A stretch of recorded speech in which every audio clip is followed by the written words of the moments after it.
ijoollee baay'een haalli yoo mijachuu fi baatee madaami yoo itti toluu baattee haalli isheen keessa jirtu rakkisaa yoo ta'e yoom bade furmaata nan argadha jedhanii namoonni yaadan hedduutu jira. Kanaafuu haala rakkisaa kana keessa hin taa'u jedhanii baduu filatanii mana madaamitii ba'u jechuudha. Gaafa mana madaamitii ba'an immoo rakkoolee isaan mudatu adda baafatanii osoo hin beekin isaan kan itti fakkaatu namoota ala taa'etumaa afaan dammatti haasa'u sanii fi mana sanii akkaataa ba'uuf deemu qofa ilaala malee waan biraa hin ilaalu. Mee viidiyoo kana dhaggeeffanne walitti deebina daqiiqaa 5 fi في هربان بيت مدام دربينا كابينة عطاري لا شوفير الفان اوكي وانا عم بمرق كانوا واقفين على جنب شفت على البنات وخايفه وبلاتنا سرت argitan kuni mana madaamiti osoo ba'aa jirtu madaami wajjin haasa'aa jirti akkuma argitanii odoo ba'aa jirtu namni biraa qabee madaami ishee osoo hin taane kan biraatti tushii qabee qabamtee jirti jechuudha. Sa'aatii kanatti akka madaamin as viidiyoo kana keessatti dhaggee dubbachaa jirtutti madaamin tiyyaan ajjeesuuf taatii baay'ee nama badduudha nama hamtuudha ejensii dhaquufan ba'ee badaa jira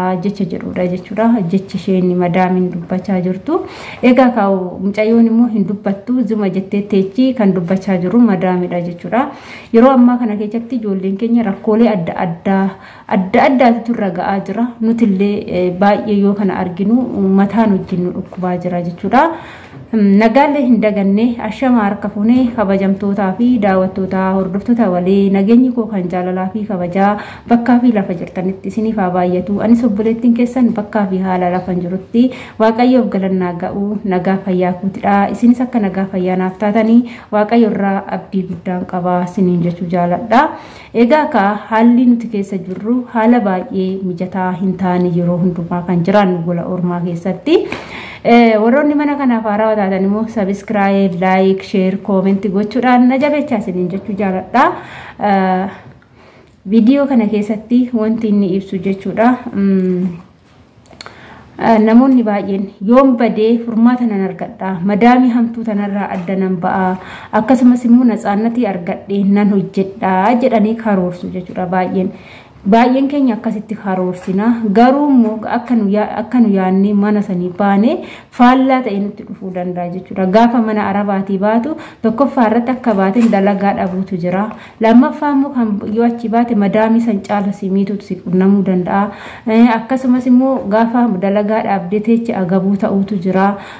Akkasumas immoo biyya ormaa keessa qormaata baay'eetu jira. Wantoota garaagaraatiin saaxilamuutu jira. Tasa osoo hin beekin dhiiran daffaramtee ilmoon namaa garaatti ziyaafee booda ilmoo namaa san wajjin rakkachuu dandeecha. Kana jechuun kiyya immoo ala jirta waan ta'eef namni tokko dirqiidhaan si qabee si daffaruu hin danda'a jechuudha. Bakka ala waan jirtuuf waraqata hin qabdu seeraan gaafachiisuu hin dandeechu. Gaafa seera bira dhatte seerri immoo sillee mana hidhaatti si darbata inni si gatee hin badaati isa qabsiisuuf gaafa deemtu seerri immoo mana hidhaatti si darba. Kanaafuu ati immoo kana dheeffa jecha diqaalaa gandaa garaatti shakkamachuu dandeecha. Kanas rabbi nama haa baasu. Biyya ormaa keessa jirta seeraan hin jirtu jechuudha. Madaamin teechan hamtuu yoo taate badduu yoo taate kan simmiitu yoo taate baay'istee kan sin rakkistu yoo taate baduu hin murteessinaa jechuudha. Dhugaan isinitti himaa baduu furmaata isiniif hin ta'u. Baduun rakkoo keessaa isin hin baasu.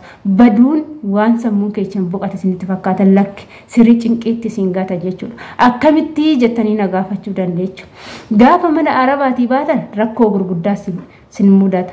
Odoo rakkoon madaamin akkanatti odoo numiitu akkamitti as keessa teenyaa yoo naan jettanii na gaafattan isin gaafa achi keessa teechan haala tooftaalee madaamii tan harkaa baatan yaaduu qabdu. Tokkoffaa gara poolisii gara seeraatti bilbilachuu ni dandeechu. Yoo dhugaadhaan rakkoon dhugaa sinirra ga'ee jedhee seerri sinii mura. Odoo madaamin teechan hin beekin rakkoolee kana keessa obbaasuu ni dandeechu. Kara seeraatti dawwalachuudhaan jechuudha. Seerri immoo seerri biyya ormaa immoo qaldii hin beeku. Dhugumaan miidhamte taanaan inuma lakkoofsa poolisii immoo chaayina argadha jechuu dandeessu. Duwwaa dontaan 999 yoo dawwalattan biyya kamuu yoo jiraattan 999 gara seeratti yoo bilbiltanii lookashinii ergitan sekondiitti jechuudha kan dhufanii rakkoo san keessaa isin baasan. Gaafa si fudhatanii deeman immoo isin immoo rakkoo jiru san seeratti himattu. Kanaafuu rakkoo keessan jalaa ni baatu. Hin gowwoominaa ijoollee teenya dhugaa. Baduun furmaata isiniif hin fidu jechuudha. Baduun miidhatti isin gata. Durriyyee isinitti taphachiisa. Galuun dandeechan biyya ormaatti isin boochisa. Asitti isin rakkisa jechuudha. Kanaaf kan jirtan immoo biyya ormaa akka ta'e beekaa. Biyyi kun biyya keessanii miti. Kanaaf yoo baddanii madaamin ta'echanu badduu taate gaafa mana sanii baddan madaamin rakkoo biraa isinitti faduu dandeecha. Akkamitti hojjettani gaafa ati galuuf guyyaa kee fixattee biyyan gala jettee too gaafa qophooftee kaatee too deemtee too seera muluu poroosesii fixachuu deemte isaan si kassasuu dandeechi. Qabeenya koo na zaraftee warqii koo na jalaa hattee na biraa baate jettee gaafa si kassaste seerrillee immoo dhugaa dhadhee murteessaaf. Wanti kun soballee haa ta'u jechuudha. Murtee kan argattu ishiidha. Akkamti murtee argatti jechuu dandeechu. Isin mana sanii hin baddani. Seerrillee hin baddaniidha isin beeka. Kassasantanii jirtu achitti dhiyaattanii jirtu. Qabeenya koo na zaraftee baddee jechuu hin dandeechi. Gaafa san lakkiin hanne jechuu hin dandeecha. Ragaa qabdu ragaa hin hanne jettanii of seera sanitti dhiyeeffattan qabdu sababbiin isaa hin baate waan ta'e hin badda waan ta'eef jechuudha. Kanaaf hidhaa yookaan mana sanitti isin deebisanii mana itti baddan sanitti isin deebisanii waggaa lama mindaa malee madaamin mataa keessan keessa isin raggaxaa waggaa lama deebitanii hojjettanii fi saniin booda biyyatti si galtu. Yoo lakki jettan immoo hidhaa waggaa lama isinitti murteessu. Yoo lakki jettan immoo maallaqa humna keessanii ol isinitti murteessu. Kanneen sadeen akkasiin mudatu beekaa. Isin baduu san qofa ilaaltanii jechuudha. Kanaafuu jechuudha baduuf furmaata hin ta'u baduuf furmaata hin ta'u ammallee irra deebi'ee tanan hojiidhaa manaa baatan. Birrii 1000 takka yoo dalagdan dalagadhaa. Yoommoo ishiin baay'istee nama hamtuu taate isinis itti bilxoomaa. Maal gootu seetan gara seeratti itti dawwalattu. Rakkoo jiru hundumaa hin himattu.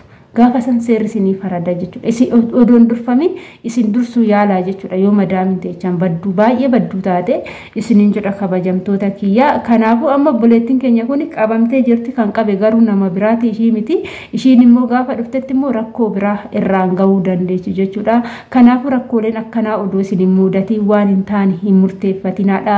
Booda rakkoon gurguddaa isinirra gahuu danda'a. Akkuma namni isinitti haasa'ee isinitti fakkaatin isiniin jechuu jaaladha. Maaliif ijoollee baay'een akkanatti saaxilamanii jiru waan ta'eef jechuudha. Akkasi kabajamtoota keenya amma obboleettiin keenya takka jechuudha biyya kooti dhugaa aga amma na barbaada jetti dhugaa namichi ishiin iddoon ishiin badde suni aga amma namichi na barbaada. Kana feesbuukii minaamina hin banattu jechuudha maqaa dhossaatiin maqaa biraatiin banatti jechuudha. Yeroo baay'ee suuraa ishii irraa hin kaawwattu waan takka ofiisiitiifis bakka mana madaamii yoo seente naqaaba ofirraa fuutu sababa saniin madaamotaan ololtee yeroo baay'ee baati jechuudha. Mana keenya hojjechaa maaliif uffattaa jecha jedhamtutti ka'aa ture.